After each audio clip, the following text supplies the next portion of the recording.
hardest things to explain to people when deadlifting is the difference between setting your hip height, wedging your hips in, and counterbalancing your weight. So I want to go over and clarify the difference between those three things because everyone kind of confuses them just as setting your hips.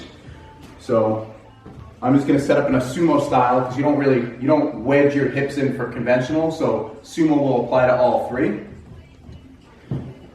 So first I'm going to get set up in my stance.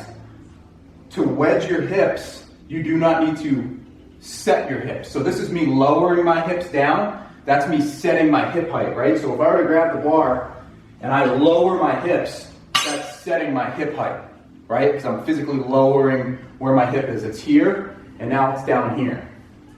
If we were gonna wedge, I don't need to actually lower the height of my hips. I'm just trying to externally rotate my knees out. Can you see that?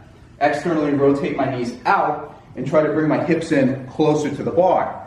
So you can see my hips aren't going down or up, they're just going from back to forward. So this is, if I'm gonna grab the bar, hips aren't changing height. Here, wedging, right? And then the last one's gonna be counterbalancing your weight. So counterbalancing, we're not wedging and we're not dropping our hips up or dropping our hips down or raising our hips up. We're in position. This would be me forward, right? So kind of pressure on my toes, and then I counterbalance myself back and lean back, right? So you can see nothing's changing. My hip height's not changing, and I'm not wedging my hips in. Those have already been set at that point. So usually when I tell someone wedge, set your hips, or kind of counterbalance yourself backwards, everyone assumes that they're all the same thing, and they're not. So I hope this helped you out. And that's all.